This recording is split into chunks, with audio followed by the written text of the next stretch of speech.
Today, Moscow is a metropolis of over 11 million people. But 800 years ago, it was a small village on the banks of the Moskva River. A modest settlement surrounded by simple wooden defenses. It gave little indication of its future greatness, or its ability to evolve through adversity. Moscow was frequently attacked and destroyed. Yet each time, it rose from the ashes, stronger and better defended. Its first real test came in 1238. This time, they faced a new enemy: the Mongols.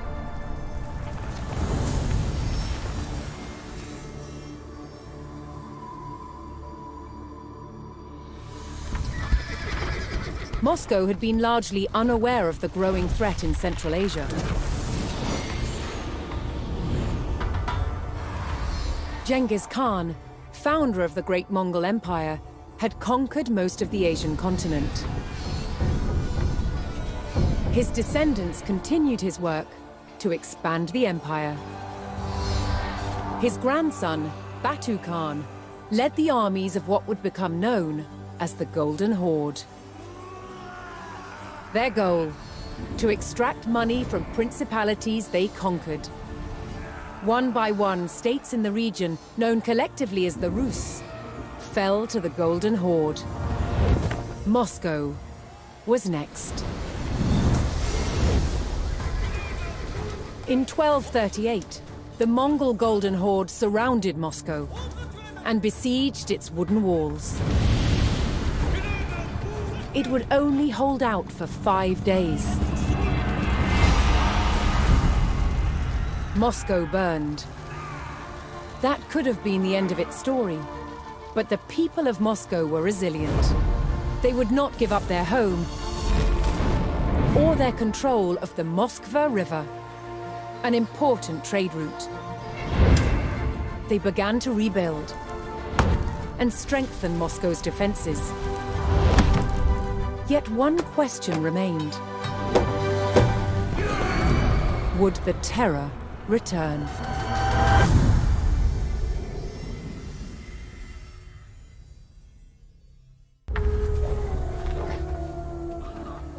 By 1303, Moscow controlled land that encompassed the entire flow of the Moskva River. Its ambitions didn't end there.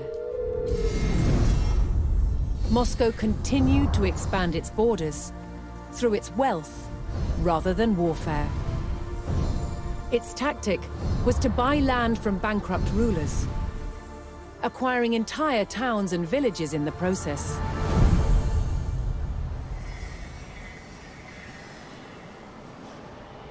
As Moscow was still a vassal of the mighty Mongol Empire, it had to send envoys to pay them tribute.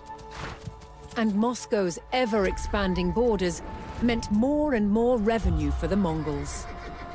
But not everyone was content with the rise of Moscow.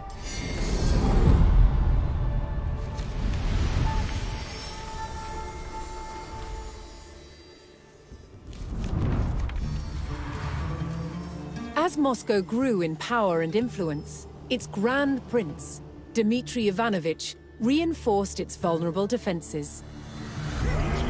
Its wooden fortress, the Kremlin, was rebuilt. This time, in stone. But even stone walls didn't deter its enemies. By 1368, Lithuania saw rapidly expanding Moscow as a real threat. Joining forces with the Principality of Tver, they set out to challenge its dominance. They attacked Moscow. But the stone walls held, and the enemy retreated. Tension between the factions refused to die down. In 1370, Moscow marched on territories belonging to both Tver and Lithuania. igniting a full-blown war. Years of bloody conflict ensued, until Moscow's Grand Prince Dmitry Ivanovich finally defeated both enemies. Yet Moscow was still a vassal of the Mongol Empire, which still demanded tribute. Moscow must keep up the payments or face retribution.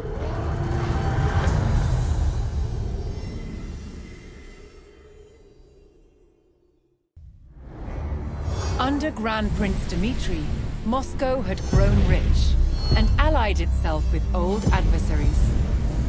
Together, the Rus allies were ready to challenge the dominance of the Mongols and stopped paying them tribute. On the banks of the River Don, Dmitry would stake his life on being the first Rus leader to defeat the Horde in battle.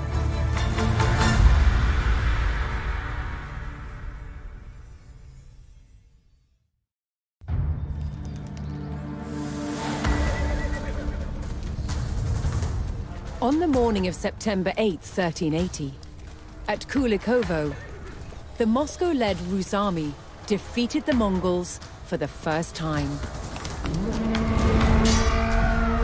One of the key battles of the medieval age, it was a transformative event in the rise of Moscow as the future capital of Russia.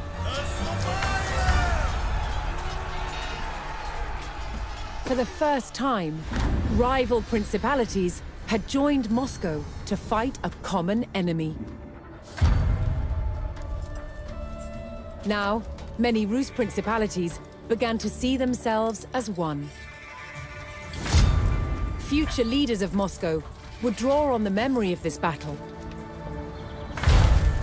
to claim their supreme political position in Russia.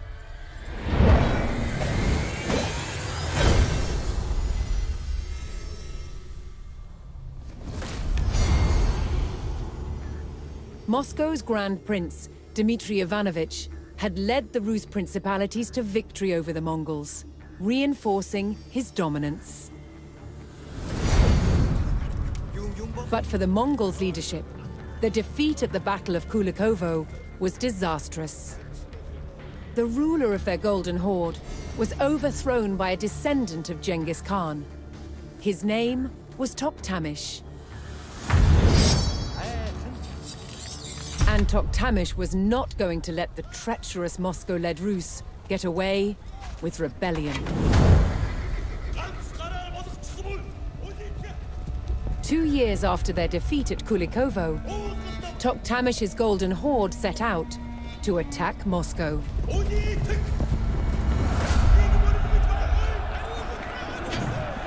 The city had not felt the wrath of the Mongols for more than a century. That was about to change.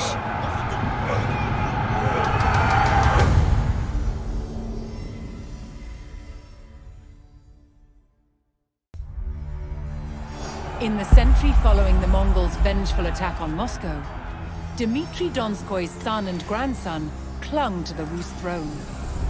Amid old rivalries and fragile alliances, Dmitry's great-grandson Ivan III set out to consolidate Moscow's control over all the Rus. But one independent republic would not yield to Moscow, the wealthy commercial center of Novgorod.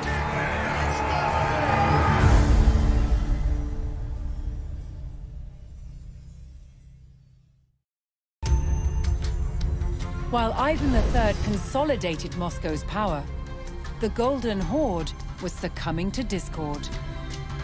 Seizing on this weakness, Ivan withheld tribute, equipped his men with firearms, and marched to meet the army of the Khan. On the banks of the Ugra River, the Rus stood defiant, prepared to contest over 200 years of Mongol dominance.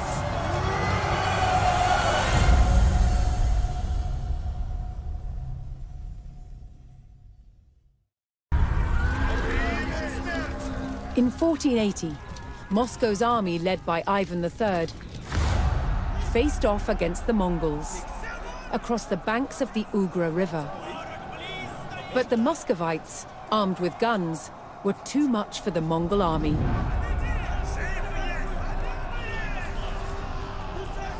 When the Mongols realized reinforcements weren't coming, they retreated.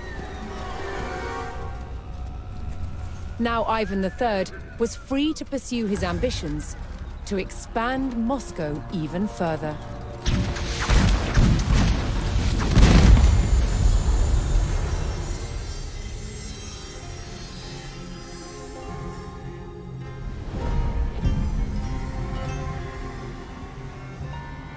Despite the rapid rise of Moscow, it was still a vassal of the Mongol Empire. But after the stand at the Ugra River, Ivan III's ongoing refusal to pay tribute antagonized the Mongols. Yet, retribution never came. Cracks had developed in the highest levels of Mongol rule, and the Golden Horde shattered into smaller khanates, beset by infighting. So Moscow was left free to expand. Ivan III continued taking control of smaller Rus principalities by any means necessary. Some had been ruled for over 100 years by an historic enemy, Lithuania. Ivan III was determined to take them back. By 1500, he had turned Moscow into more than just a city or a state. It was an entity that he claimed represented all the Rus people. Ivan's successor, Vasily III, would fight to take back the lands from Lithuania that he believed belonged to Moscow.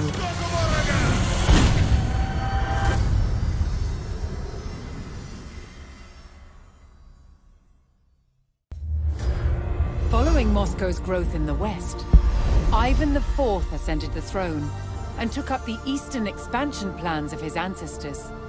The Tatar Khanate of Kazan lay just across the border. But the Tatars had resisted many Rus sieges in the past. In his final attempt to capture the Tatar lands, Ivan would deploy bold new strategies.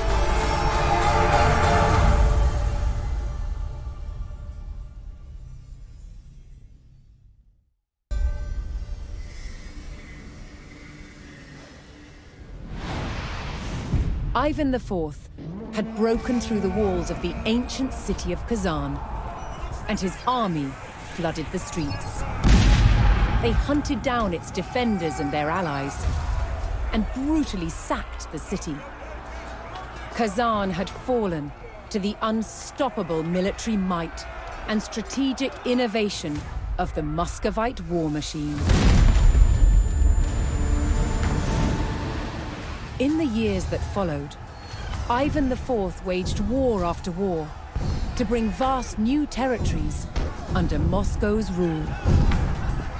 By 1547, he had declared himself the first Tsar of all Russia. And his never-ending fight for territory set the course for those who ruled after him.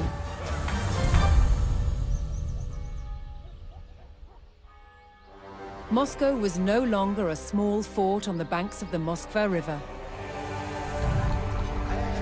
It had survived centuries of Mongol oppression and wars with its neighbors.